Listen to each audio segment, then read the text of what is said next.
I'm angry because being a home health aide, you're not getting enough money. I think we should get paid at least $15 an hour, the cost of living. Hi, it's Mother's Day coming up this week, and today on the Laura Flanders Show, we look at the struggles facing mothers and daughters and grandmothers. First, law professor Kimberlé Williams Crenshaw talks about black girls and the school-to-prison pipeline. Then we turn to the crisis facing elders, and I have a few words about the people who should be on the terror list but aren't. Welcome to our program.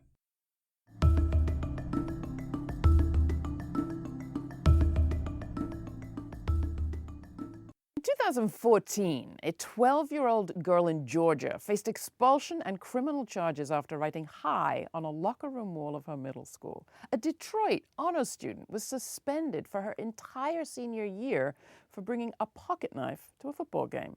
In 2013, an 8-year-old was arrested for acting out. A 12-year-old threatened with expulsion unless she changed her hairstyle. Those are just some of the stories told in a shocking report released this year by the African American Policy Forum, whose director joins us now. Kimberlé Williams Crenshaw is a professor of law at UCLA and Columbia Law School and is a leading authority on the overlapping contours of racial and gender bias. Black women's median wealth is $5. Why don't we care? She asked recently in a webinar series on the crisis facing black women. Crenshaw is executive director of the African American Policy Forum and the Center for Intersectionality at Columbia. Welcome to the program, Kim. Great to have you. Always great to be here, Laura. So where do we start? The Black Girls Matter report, the one about schools, over-policed and underprotected. The stories were chilling. The statistics, even more so. What were the statistics that you found had been gathered on expulsions? So the statistics on expulsion. So first of all, we were trying to find out what the level of racial burden is that black girls face relative to white girls with respect to school discipline. We already knew that across the country, black girls were 6 times more likely to be suspended than white girls. So we wanted to know what's happening here in New York City, where the center is, and what's happening in Boston. We found that in terms of suspension, black girls in New York were suspended 10 times more often than white girls, 11 times more often than white girls in Boston. But this is the kicker. Of all the girls who were expelled in New York in the given year we were looking at, 80% of them were African American, 80%.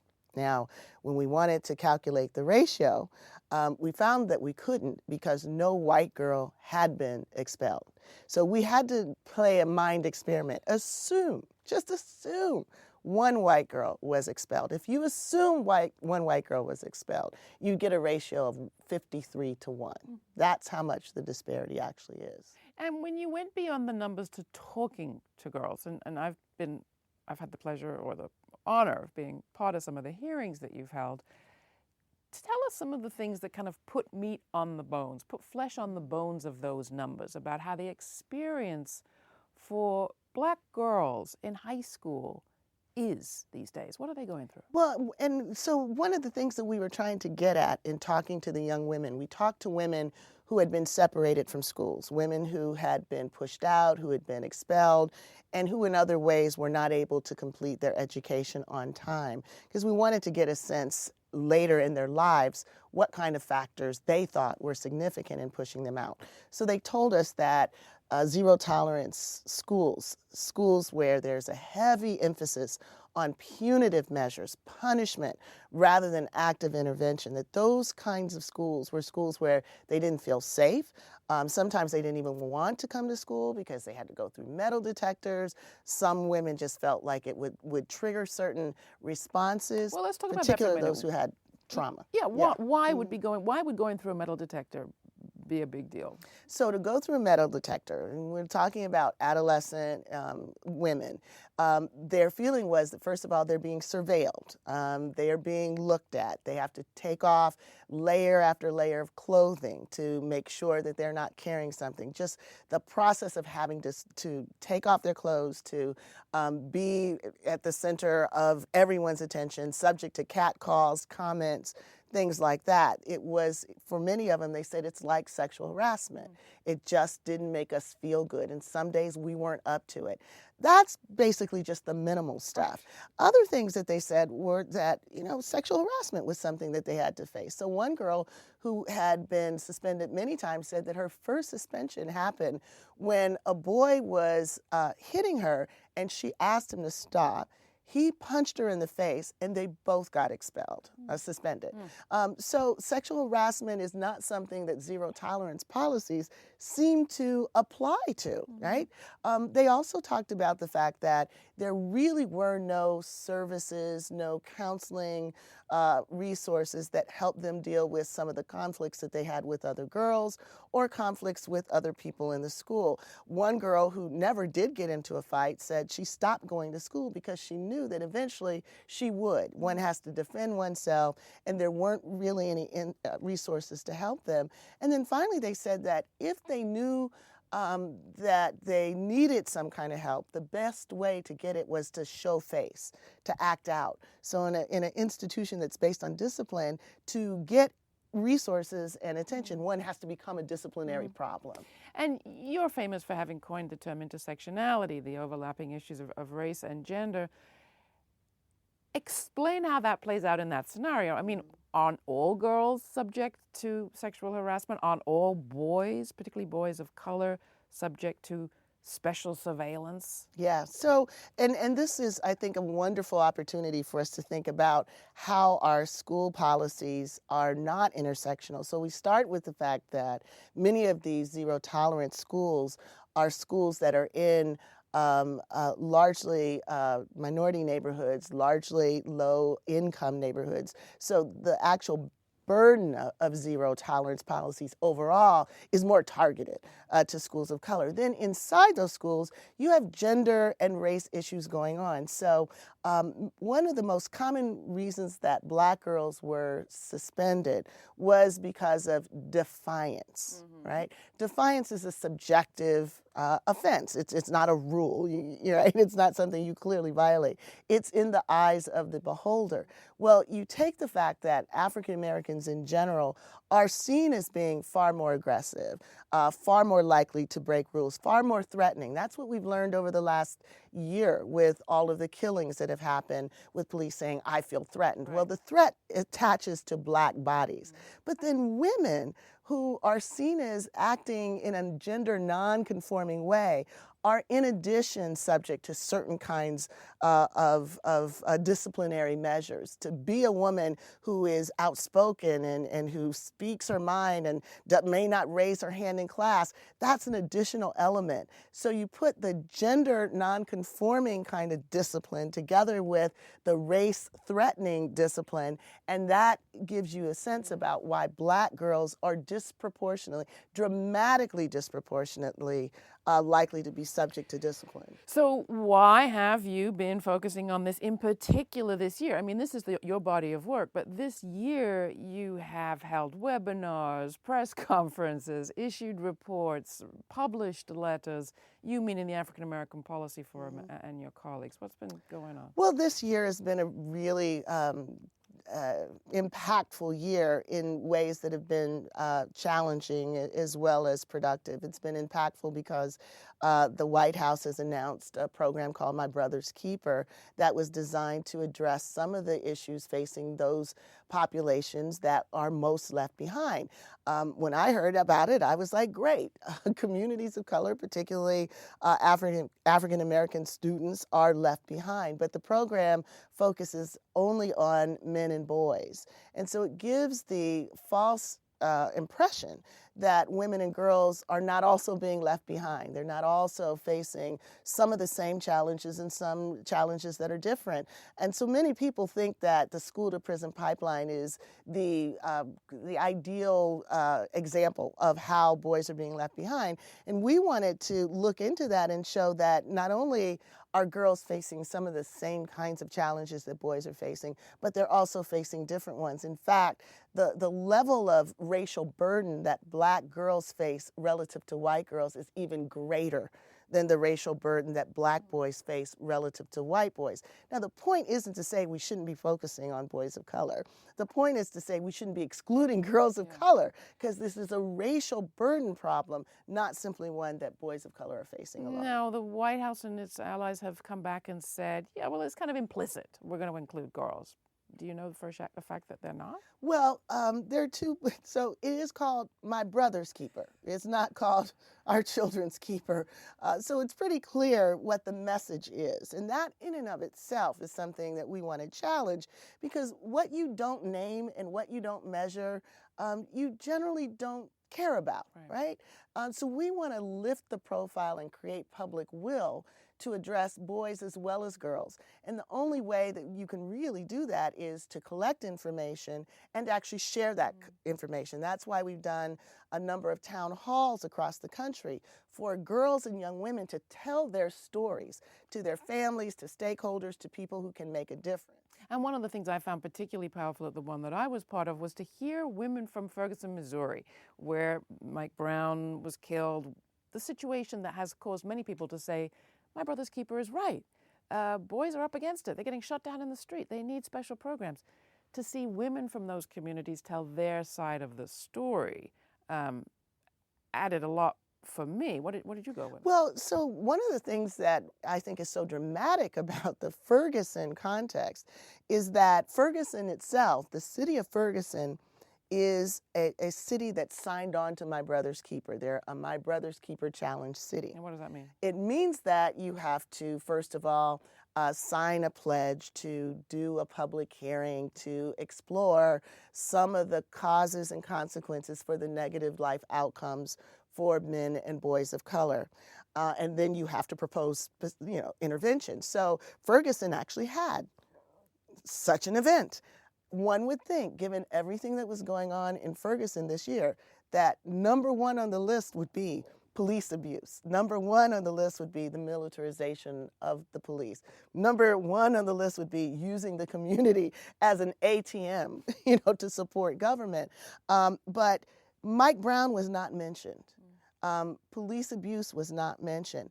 What was mentioned was reading levels, family structure, the traditional kind of idea that racial disparity, racial inequality is a behavioral problem. It's not a structural problem. And so one of the things that we've been trying to talk about is how the exclusion of women and girls actually undermines the ability to see the structural dimension of the problem. As long as you think that only one gender is suffering, then that's basically saying that it's not an institutional or structural problem. It's a problem with that subpopulation. And so we're going to invest resources in lifting that population up rather than dismantling the barriers that the entire population faces. You've gone on, and I wish we could talk forever, but you've gone on to talk not just about schools, not just about policing, but about the economy, about economics, about wealth. And in the webinar that you held this year that was called Her Dreams Deferred, one of the days focused on the wealth gap. It doesn't even begin to capture it. The statistics on black female wealth, $5 is the median black female wealth as compared to something like $42,000 for white women. Your question was, why don't we care? In the time that we've got left, I want you to talk about that. After all this work of yours, what are your insights into why we as a society don't seem to care? And what's it costing us? Yeah. Well, so we've talked about the wealth gap, and one of the things that we tried to do was to get people to imagine what $5 of wealth looks like. So we've asked people to tweet something that costs $5. We couldn't even get a Big Mac in it because a Big Mac costs more than $5. We should say that's African American women with kids. African American women with children have a net wealth actually of less than $5. It's the single black women that have $5 worth of net wealth. I think one of the reasons we don't care is that we don't really understand the difference between income and wealth. So wealth is what your assets are after you subtract your debts. Wealth is what determines what happens to you if you have a crisis, what kind of neighborhood you can live in, whether you can afford to buy a house, whether you can provide your children with extracurricular activities, whether you can get them out of the school they're in into another one. Wealth basically is your knapsack, it's your cushion, it's what helps you to survive and thrive. Well, when you have the majority of black women being worth $5 or less than that, it tells you that many of the disparities that we're seeing in the community as a whole can be traced back to the negative net wealth of most of the women who are leading the families. So not to have a social justice policy that focuses on the core inequality that explains so many others is, number one, a guarantee that the interventions that are traveling under my brother's keeper are not going to sufficiently lift up most of the families that really need support. But it also means that we don't understand how deeply the structure of wealth in American society is also a racialized problem. And until we understand that, we're going to have these kind of solutions that say, well, save more.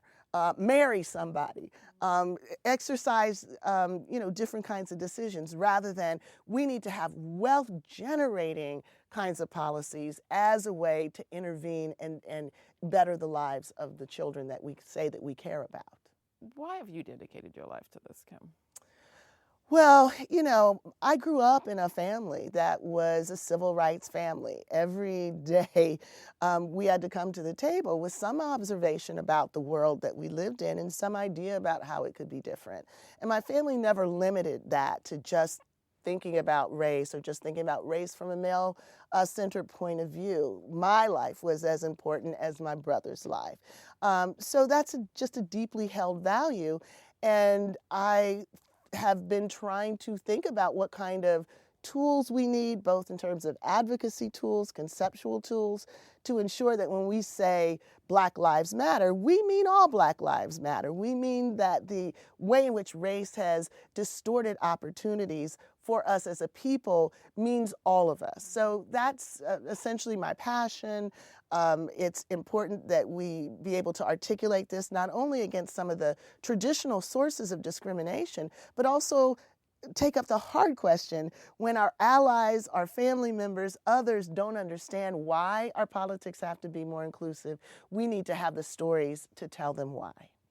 Kim Crenshaw, thanks so much for joining us. Thanks for having me. We'll put information about how you can be part of this campaign at our website. Every 8 seconds, another baby boomer turns 65. The U.S. population is about to be older than it has ever been before, and 7 out of 10 of us will need home care. Ai-jen Poo is fighting for the rights of both our parents and the people who care for them. In this clip, she introduces a new film called Care that takes us into the heart of that struggle. Get down slowly, slowly, slowly, slowly. Like that. Beautiful. Like embrace yourself. 1, 2, 3. Okay, breathe. Remember to breathe. It's the Brian Lair Show on WNYC, and as the number of older people grows, more and more of them will need care, whether it's help with grocery shopping, a ride to the doctor, cooking, getting bathed and dressed even. Home care workers are the fastest growing occupation in the nation as we speak. And by the year 2050, 27 million Americans will need some form of long-term care or assistance. And That just means that this workforce. My name is Ai-jen Pu, and I'm the director of the National Domestic Workers Alliance and the co-director of the Caring Across Generations campaign. And I want to encourage all of you out there to support this film because it shines a light on one of the most pressing issues of the 21st century, which is how we're going to take care of each other across generations as we age as a nation in a way that really lifts up everybody's human dignity. Let me do this shirt. Okay. Let me get the sweater. I've been a home health aide since 1989. Take this out first. But I don't have savings. So when Sandy hit, it really wiped me out. Our place was destroyed. And I have an 11-year-old. He had to go live with my oldest son because I'm staying in a hotel through FEMA. This is my last week here. I have to be out because there's no more funds to pay for me to stay in a hotel. Where I'm going, I don't know where I'm going.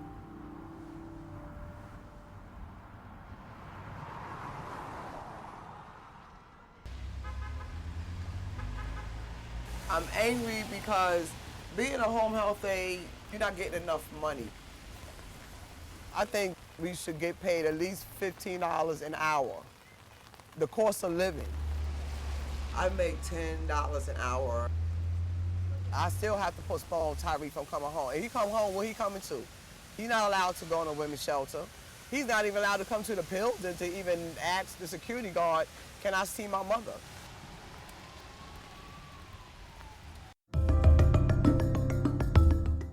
That was an excerpt from Care, a powerful new film about the crisis facing elder care, directed by Deirdre Fisher and featuring Ai-jen Pu of Domestic Workers United.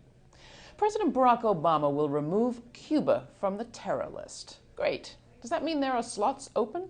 I'd like to suggest that the White House accept nominations. How about mountaintop removal? I know, terrorist is a hard word to define, but say for a moment that we settle on the fairly innocuous definition, quote, the use of violence and threats by non-state actors in pursuit of their own purposes. It's hard to think of anything more violent than blowing the tops off mountains and dumping the slurry into valleys in order to make a quick dollar on the cheap coal beneath the surface. Lethal? Absolutely. High rates of birth defects, cancer, and heart disease have been tracked for years. And last fall, scientists from West Virginia University found definitive proof that, quote, dust collected from mountaintop removal communities promotes lung cancer. Poor health is hardly a surprise, given the millions of pounds of mining explosives, silica dust, and pulverized heavy metals poured into people's waterways and lungs. But that doesn't stop energy companies from lying to protect their profits. Last year, Alpha Natural Resources, the third largest coal company in the country and the leading mountaintop remover, was taken to court and found guilty of illegally polluting streams, creating unsafe toxic waste, and knowingly violating the Clean Water Act, all with devastating consequences for water life and the ecosystem. Alpha is appealing. Threats and intimidation? Well, check. While a growing grassroots movement has been pushing Congress to pass the Appalachian Community Health Emergency Act, which imposes a moratorium, state agencies are still out there handing out permits for mountaintop removal. It's more than their jobs are worth to stand up to the powerful companies. So how about that terror list? The late, great Latin American author Eduardo Galeano wrote in 2008, every year chemical pesticides kill no fewer than 3 million farmers. Every day workplace accidents kill no fewer than 10,000 workers. Every minute poverty kills no fewer than 10 children. These crimes don't show up in the news, Galeano wrote. They are like wars, normal acts of cannibalism. Criminals are on the loose, he continued. Quote, no prisons are built for those who rip the guts out of thousands. If the White House won't take your nominations for the terror list, I will. Got a candidate? Write to me and make your case. That's Laura, Laura, @grittv.org. And thanks.